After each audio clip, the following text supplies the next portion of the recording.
Thank you for joining us for tonight's educational webinar on back pain. Tonight's speaker is Dr. Siddharth Shetgeri, OrthoNeuro Neurosurgeon. Dr. Shetgeri comes to OrthoNeuro from the Dayton-Kettering area. Dr. Shetgeri is a board-eligible, fellowship-trained neurosurgeon specializing in minimally invasive spine surgery and complex spinal deformity conditions.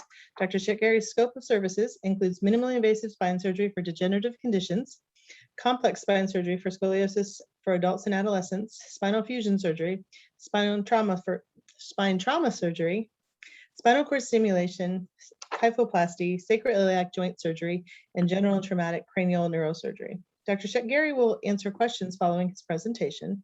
Please type your questions into the Q&A box below your screen. Dr. Shetgeri? Hi, good evening. So thank you so much for joining me tonight. I really appreciate it. I'm going to be saying the words next and next and next slide. And that's because Heather is actually controlling the presentation. So today I wanted to focus on some common causes of low back pain and some of the treatments that are offered by OrthoNeuro through all of our multidisciplinary services like pain management and spine surgery and spine treatments, obviously. We can start the presentation, please.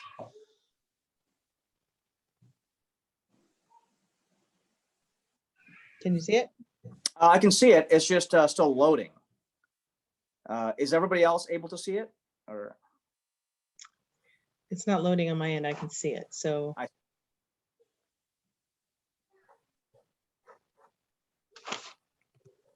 we may have to do the enable editing part of it. Okay. There you go. Okay. So,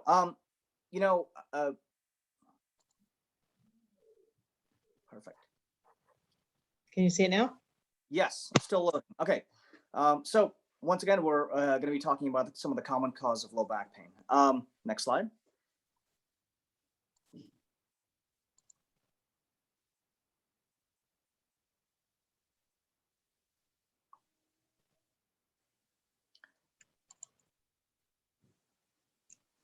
Is it going for you? No, unfortunately, it is not.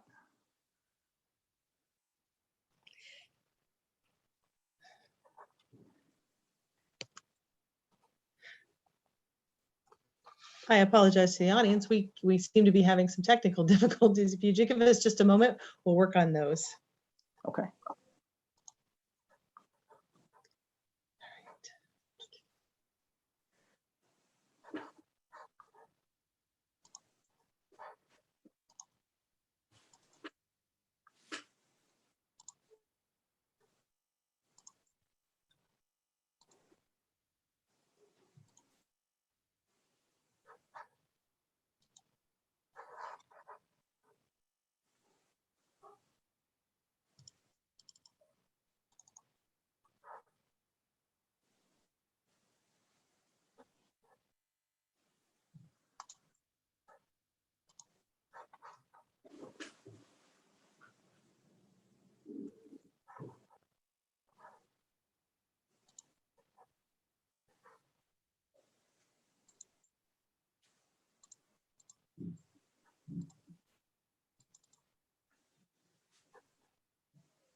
Can you see my screen? Yes. Can you see the actual slide? Yes.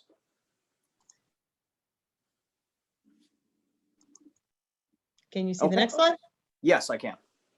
We'll go this way. Let me see if it'll do it from the beginning, but if it won't, then we'll go with it just manually moving it. Can you see the slide?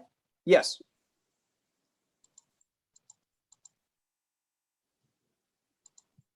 Did it move at all? Very slowly, but no, it's not moving right now. Okay. So I think we can probably just go by from the non-beginning view. Okay, that work? Yes, this is fine. Okay, so at OrthoNeuro, I think we are all patient-centered physicians. Steve Jobs from the famous firm Apple is always talking about user experience and what matters most. And for us, the analogous thing from a spine and a medical practice is patient experience. And also it is very it's very important for us to also think about referral physician experience, so that the information is conveyed both to you guys, to the patients, as well as the referring physicians, to include that continuity of care. Next slide, please. So let's talk about the spine just generally. Three main segments of the spine: cervical, which is the top 7 bones of the spine; the thoracic, which is the middle 12 bones of the spine; and the lumbar, which is the lower 5 bones of the spine. And today we'll be concentrating obviously on the lumbar, or the low back. Okay, next slide. The spine segment is considered, a 2 bones and 1 disc. These are some of the anatomical things of the spine. There's 2 vertebral bodies, 1 intervertebral disc, and pedicles and facet joints, all of which can in some way start the cause of back pain. Next slide. So what causes spine pain generally? Well, it's the loss of strength and flexibility of the spine due to faulty mechanics, poor posture, improper lifting, sometimes trauma, stressful living and working habits, excessive weight. Since the spine is a machine, it does, wear out and give out if it's been forced to carry excessive loads over time, and degeneration from adjacent levels of the spine from previous spine surgery. Next slide. So very specific causes of spine pain are degeneration, which is a natural process. Everybody's spine degenerates over time because of wear and tear. Deformity, which is a specific kind of problem with the spine due to curving of the spine, like scoliosis. Trauma, which is either be remote, like acute, which means when it right happens, or a consequence of compensation of the spine over time, muscle strain or ligament strain. Next slide. So the types of pain are radicular pain, which is arm, leg, which goes right down the leg like a lightning bolt, described as burning or tingling, and can be caused by pinching of the nerves as they exit the spinal canal due to bulging discs, bone spurs, and degeneration. Next slide. Another kind of pain is called claudication pain, where over time, the spinal canal starts to get crowded from arthritis and bulging discs. And this is pain down both legs, and it improves when you flex forward. It's caused by pinching of the nerves inside the canal. Next slide. Sacroiliac pain is a pain of the joints between the tailbone and the pelvis. Most people can kind of point to this with one finger. It can be caused by inflammation and wear and tear of the sacroiliac joint, or it can be caused by the wear and tear of the sacroiliac joint by previous spine surgery. Next slide.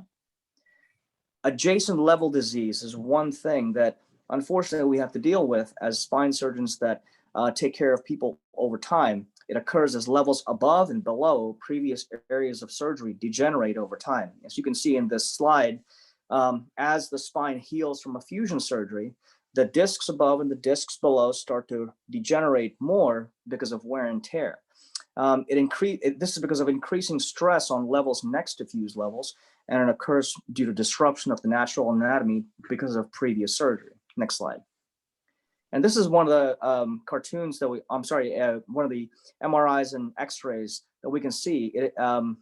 As second year, 5th year, 9th year, 13th year over time progresses, the discs above and the disc below start to degenerate more than the healthy disc in the very left image MRI. Next slide. Degenerative disc disease is one of the other reasons for low back pain. Either it's a herniated disc or degenerated disc, or osteophytes or bone spurs that crowd into the neural frame and the nerves holes that the nerves have to travel out through. Next slide. Spondylolisthesis is another reason for low back pain, where one vertebral body, one segment of the spine, slips slowly on top of the other, causing misalignment of the spine.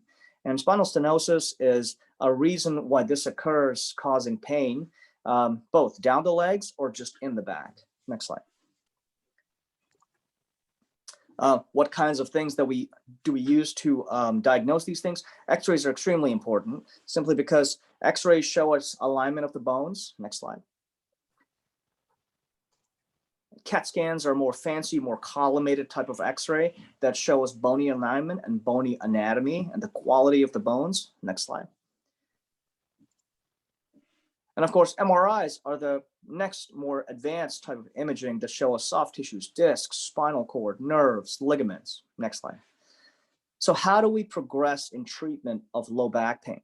Well, we go obviously from the most conservative, which are the most low risk treatments, to the very aggressive, which are the higher risk treatment.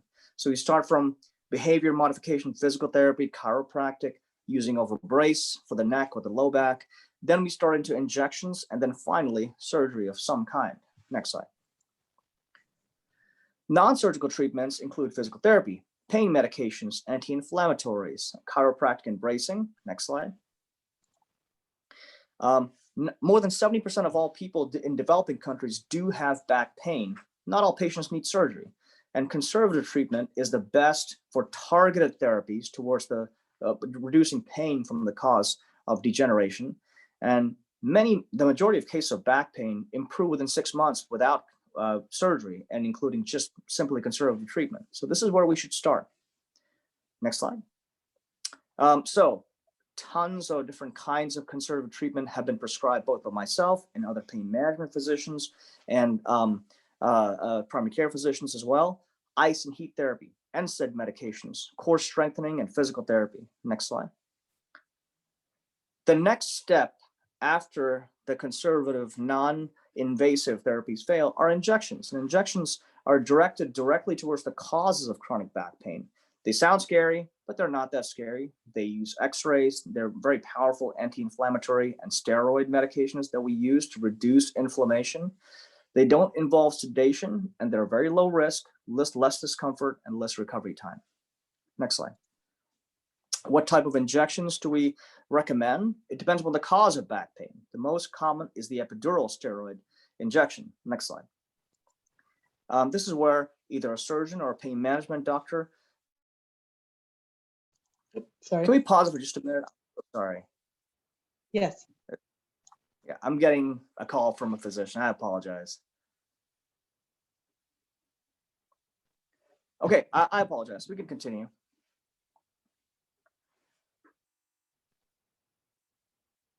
Okay, can we go back to epidurals? I'm so sorry. It's for a pain management physician or a surgeon can inject steroids into the epidural space to reduce inflammation, the nerves, and the cauda equina are feeling, and can be repeated every 12 months. Next slide. Facet joint injections are injections directly into the joints of the facets. These joints can be inflamed because of degeneration over time, and it involves both the diagnosis and treatment of these joints, and it may also pursue, ablation of these joints to reduce pain that the joints are feeling. Next slide. RFA is another kind of treatment that a pain management physician typically does to reduce inflammation, and it quote unquote burns the nerves, carrying the pain from the arthritis. This pain relief can last about 6 to 12 months as the lining grows back of the joints, and it can be repeated every 6 months. Sacroiliac joint injections are another treatment that we offer as both surgeons and pain management physicians. It reduces pain that the joint between the tailbone and the hip bone feels. This is made worse with transitional movements. Risk factors for sacroiliac joint pain are weak core muscles, obesity, multiple pregnancies, and previous lumbar spinal fusions. Next slide. So what kind of surgical treatments there are? Well, the goals of surgery generally are to provide pain relief, preserve function, restore activity, and cause as little disruption into the patient's life as possible. Next slide. And what kinds of spine surgery are offered?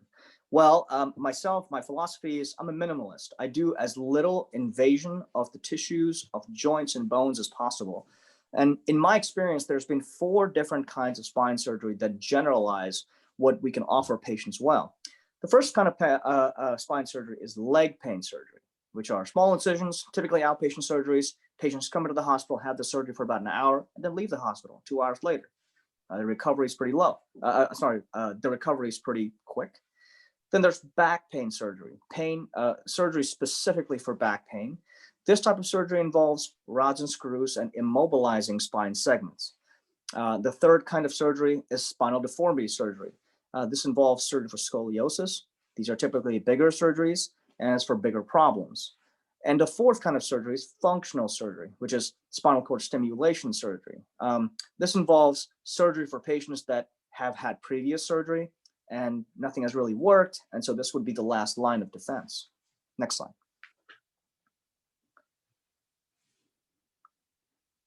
So leg pain surgery, one of my favorite kinds of surgery because it involves small incisions, quick surgeries, and patients that get really good relief, where the surgery is basically done through a tube. A series of dilators access the spine, and these kinds of surgeries involve microdiscectomies, laminectomies, foraminotomies, 1 hour surgery, 1 hour recovery, generally speaking. Next slide. Back pain surgery involves rods and screws, and this is, in the past, this type of surgery has been very invasive and involving lots of a long operating time and multiple days or potentially weeks in the hospital. But in the modern age, the modern lumbar fusion is different because we use smaller incisions and we have smaller recovery times. So let's go over those. Next slide. One of the modern lumbar fusions is called the TLIF, where it's a minimally invasive surgery, 2 small incisions under X-ray and a microscope. The screws are placed over wires, and as little disruption to the surrounding tissues is encountered to prevent things like adjacent level disease, where we would need more surgery, 9 years, 13 years down the line. Next slide. As you can see here, the surgery involves 2 small incisions on either side of the spine. 1 level surgery is about 1.5 hours to 2 hours, 1 to 2 day hospital stay. 2 level surgeries involve something like 2 hour surgeries. The disadvantage, of course, is the smaller graft size and less fusion area. Next slide. Another surgery is called an ALIF, where surgery is done into the interbody space between the two bones from the front. This is a very powerful minimal invasive technique where a spine surgeon like myself works with a vascular surgeon to access the spine from the front.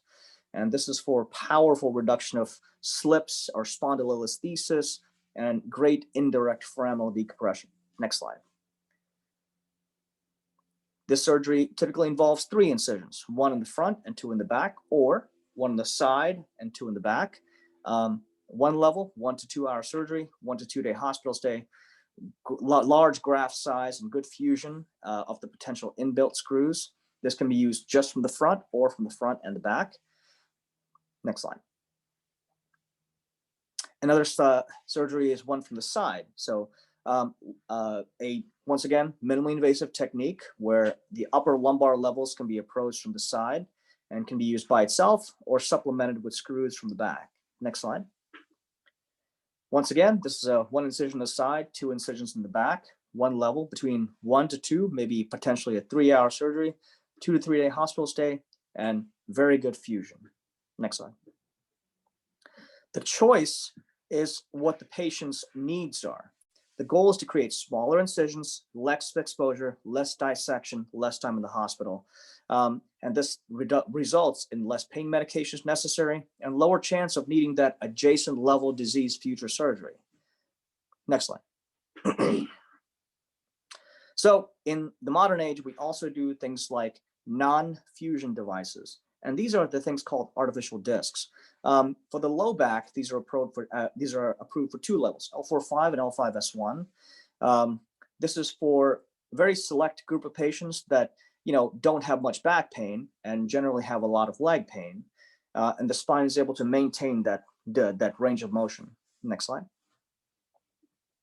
Another non-fusion device is a spinal intraspinous place implant called a Coflex device, where it gives some mobility and some stability to the spine and offloads the disc spaces. Next slide. Sacroiliac surgery is another kind of surgery specifically for sacroiliac joint pain. That's been diagnosed by a pain management physician. And once again, these are 3 implants into the sacroiliac joint through a small incision, approximately 1 inch below the hip bone. It is now patient surgery, 1 hour surgery, 1 hour recovery, and then the patient goes home. Next slide. Spine deformity surgery is the 3rd kind of surgery, where it is a large problem and it is large deformity of the spine, and there's a mismatch of specific spinal deformity measures. Patients are hunched over, or patients have large S-shaped curves in the spine. So these big problems require, unfortunately, bigger surgeries. And the goals are to balance the head over the pelvis and the front plane and the side plane, and maintain a harmonious alignment of the spine and restore the patient's ability to see outwards in a straight plane. Next slide. And I just said that. Restore the head's balance and to give a harmonious spinal alignment. As you can see in this slide, this patient had an S-shaped curve and she was stooped forward. This is one of my mentor's patients from one of my training facilities. And with this rather large surgery, we're able to balance the head over the pelvis and align the sagittal balance. Next slide. The next frontier of spine surgery is navigated surgery for robotics and from augmented reality type of apparatus. So robots at this point are available as a surgeon's assistant, but not autonomously. And they do assist in performing large surgeries through smaller incisions and to negotiate abnormal anatomy. Next slide. These are some more diagrams from robotic spine surgery. As you can see, the robotic spine surgery with the navigation software can predict where the screw should go and with the most safety for patients. And unfortunately, not available as autonomous organisms just yet, but they are surgeon's assistants. Next slide. So what's the 4th kind of surgery? It is a functional surgery. It's a spinal cord stimulator type thing. So this is an implantable device that goes into the epidural space and creates electrical impulses which modulate or change the way the spinal cord transmits pain signals from the legs to the brain. This is completely internal. Next slide. And they basically create this background noise so that the brain does not perceive pain. They also can create other kinds of feelings like paresthesias, which is basically a vibration sensation. And this is for chronic neuropathic painful conditions. This is for patients with back pain or leg pain who cannot have surgery or have persistent pain after surgery. Usually a pain management physician performs the trial, as you can see in this diagram here. Next slide. And then a surgeon implants the final electrode. Sometimes a pain management physician can also do this procedure. A pain management physician, however, monitors the patient for customizable patterns of programming. Next slide. Once again, this is an outpatient procedure. There's 2 incisions involved, one above the hip bone, one above the buttock and one in the middle of the back it's usually a 1 to 1.5 hour surgery, and then a 1 to 2 hour recovery, and the patient goes home. Next slide. Finally, all these different kinds of modalities, all these different kinds of treatments are to improve patient experience. Steve Jobs used to say that we have to start backwards. We have to start with what we want our users to have and then create the company around them. And this is, I think, what we, or myself at OrthoNeuro and all the rest of our physicians plan to do. We want to start with what we want our patient's end goal to be and then create the surgical practice so we never lose sight of what's important. We're unfortunately losing one of our very experienced surgeons, Gerald Seibert, this year. And our job, and especially my job, is to do honorable with his legacy and with how well he has done and what he has done for patients over his career. And there's nothing that we take more seriously, and I take more seriously. There's nothing more important to me than the trust patients put in me to care for their bodies. So this is something that is a priority for us, all of us at OrthoNeuro, and especially for myself, the newest physician here. Next slide.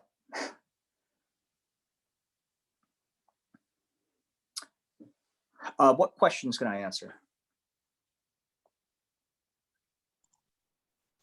So we have a few questions here.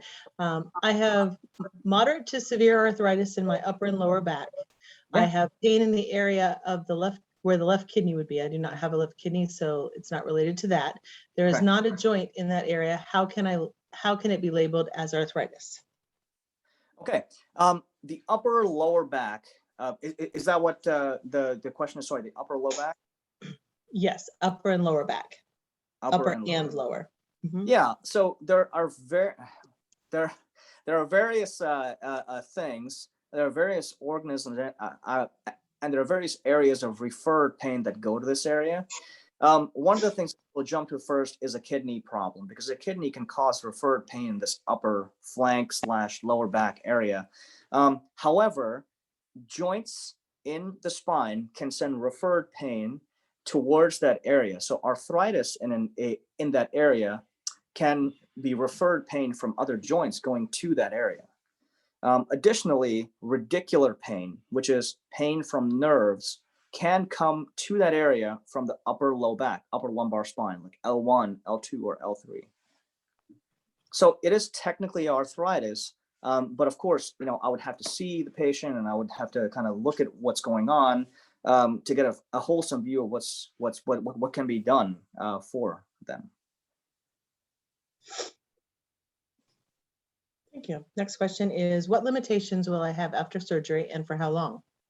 Okay, so let's go to each one of those surgeries. The leg pain surgery, 15-pound weightlifting restriction for 2 weeks, followed by 30 pounds for 2 weeks to 4 weeks, and no excessive bending, twisting, and turning for the first 2 weeks. So for back pain surgery, something similar for the first 2 weeks. However, between weeks 2 and 4, I would say maintain a 20-pound weightlifting restriction and a back brace for about 6 weeks after surgery. For spinal deformity surgery, it's a much bigger problem, so it requires a much bigger type of post-op management, which means a long brace for between 6 weeks to 3 months based on how the x-rays kind of turn out. Spinal cord stimulator surgery, the fourth kind of surgery, does not have significant changes, or does not have significant restrictions. 15-pound weightlifting restriction for the first 2 weeks, followed by no weightlifting restrictions from week 2 to the end. Will you know before surgery if you need a back brace afterward? If so, will I be fitted for one before the procedure? Yes, we have a orthosis department here at OrthoNeuro that are only pretty much brought in if the plan is a spinal fusion surgery, which is that second kind of surgery or the third kind of surgery. And yes, we do measure, and if custom braces are needed, that should not be too much of an issue. If we do not have custom braces or something that accommodates the patient, we can send the patient to a custom brace orthosis area too. Do you perform the whole procedure? Will any students or other surgeons be doing any parts of the operation? Well, I currently do not have students. I currently do not have other kinds of perioperative staff or anybody else. I do perform the entire procedure. There are many options. I'm sorry, let me just confirm that. Over the course of my career, I think I'm going to require some assistance in terms of a physician assistant, like a PA or an NP. They are ancillary surgical staff. They are not the ones performing the procedure. It'll be myself. There are many options for surgery. How do you narrow down the best option for each of your patients? That is a very big answer. So I always start with what the patient's goals are. Some people have goals to go to the Olympics. Some people have goals to just play with their grandchildren. Some people's goals are to just be out of pain on one little area of their spine. The goal is to meet their expectations. if they have expectations of just a small amount of pain relief, that can be accommodated. But then I keep narrowing that down to those 4 kinds of surgery. For leg pain surgery, once again, very easy to do and relatively quick recovery, relatively pain-less recovery. If they have intractable back pain, which meets certain criteria, spinal fusion surgery may be their better option. If they have a deformity, then and their expectation is to be okay with a larger surgery to fix big things, then spinal deformity surgery may be in their best interest. And if they have had all of these surgeries and they're still in intractable pain, then potentially that 4th kind of surgery, the functional surgery, may be their best option. But once again, this is all up to the patient's priorities. The patient has to basically tell us, and we surgeons, as your counselors and your confidants, are able to provide you with options that you can accept. Thank you. What does a consult appointment look like with you? And can I schedule online? Yes. So we, at OrthoNeuro, we try to do the best in terms of getting people in the next day. The next day is what we're talking about when it comes to access, the access that the have to the surgeon. What does it look like? Well, you're gonna basically call the office, and our scheduling department will basically ask you if you have a preference for a surgeon, or first available surgeon is okay. And if that's the case, then you'll be routed to the first available surgeon. Since I just started my practice here after having a practice in Dayton for 3 years, I am the most available surgeon because I have the most opening times. So that should be something that you can get in fairly quickly. You come into the office, into the waiting room. You are quickly redirected back towards an exam room, and then myself, since I don't have any other ancillary staff that sees patients, I see you myself. I go over the plan with you in terms of showing you the images if they're available. If you do not have a primary care physician or a pain management physician prescribing you medications, I can prescribe you a preliminary list of medications that I like to prescribe, just to keep you comfortable and just to keep you out of pain for the short term, followed by either conservative management, which we would do first, things like physical therapy, things like injections, and those kinds of things. If there are worrisome signs in our interaction in terms of like my concern for you, all the studies are stat, and potentially we meet again very quickly for potential surgery. But usually worrisome signs are not present. If there are worrisome signs, I send you to the ER for emergent or urgent imaging. But usually we correspond in a follow-up visit, and then we talk about what your priorities are, and then so that me as a surgeon can customize a plan for you. Thank you. Symptomatic, more for severe aches in lower back versus constant left leg pain, worse in early AM and PM, current RX for arthritis. Could you please repeat that one more time? I'm so sorry. I was trying to keep a few things in my mind when I was saying I'm not sure what the question is. Okay. Symptomatic, more for severe aches in lower back versus constant left leg pain, worse in the early AM and PM, currently RX for arthritis.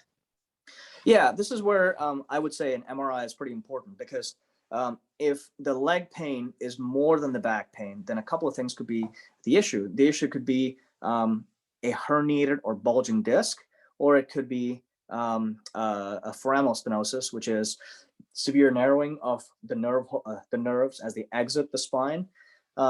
If the back pain is not the major component of the pain, if the leg pain is the major component, my guess, without seeing imaging or without examining the patient, is that small types of surgeries are going to be more beneficial than the bigger types of surgeries.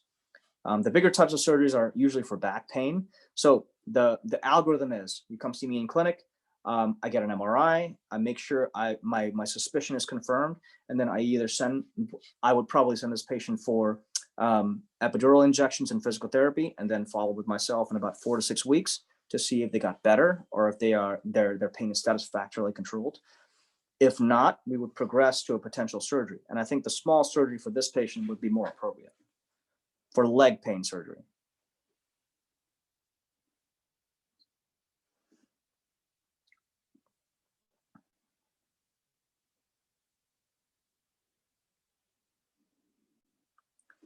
I'm sorry, are you there? Oh, sorry. Would Yeah, you please sorry. give some recommendation about posture, sitting, and do you recommend standing desks? I absolutely think that this is a very controversial thing. Posture is extremely important, and posture is helped by things like being active, being in physical therapy, and strengthening the muscles around the spine. So physical therapy, water aerobics, and chiropractic therapy are pretty important to strengthen the muscles around the spine so that when the spine works less hard, when the muscles take over the weight and the ability to maintain posture, the spine works less hard. The discs, the ligaments, the joints, the tendons, they all work less hard. And as a result, people do better. So posture is extremely important. It is assisted by physical therapy. And what's the second part of that question? I apologize. Oh, I'm sorry. Standing desks and sitting, recommendations for sitting. Okay. I think in terms of sitting, most modern offices, and I think can offer lumbar support chairs, and those are the best things for prolonged kind of desk work, I would say. Standing desks are absolutely great. They are excellent. I think that I think it is most important to try to stand and walk as much as possible.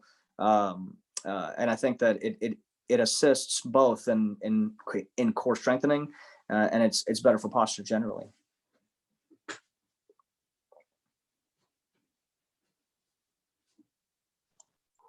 The next question is, I am post-surgical 9 times with Dr. Seibert and suffered 2 from ankylosing spondylitis. Yeah. Additionally, I developed lupus based on treatments of AS. How do you interact with other treatment providers? Do you simply refer, or do you interact with that provider to have a greater understanding of the symptoms and the treatments? Yeah, so this is an extremely difficult kind of problem to treat. Ankylosing spondylitis is a rheumatological spine disorder that not only is painful in and of itself, but requires multiple surgeries to maintain the stability of the spine. I absolutely think it's important to interact both with rheumatologists and pain management physicians to optimize how AS patients, ankylosing spondylitis patients, are treated, because ankylosing spondylitis patients, and this patient can testify themselves, the bone is very overgrown and it's extremely brittle if a trauma develops.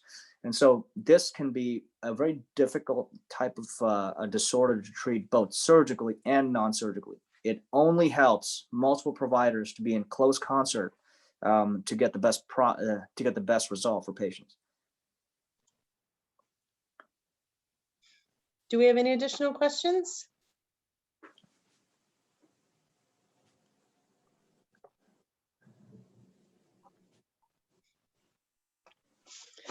Thank you, Dr. Shetgeri. Thank you very much. Thank you for participating in tonight's webinar. This session concludes our webinar series for this year. Our first webinar for the 2022 series will be held on Thursday, February 3rd. We will host webinars each month from February through November of 2022 on the first Thursday of the month at 7 p.m. Enjoy the rest of your evening and good night. Thank you. Good night, and thank you very much for your time.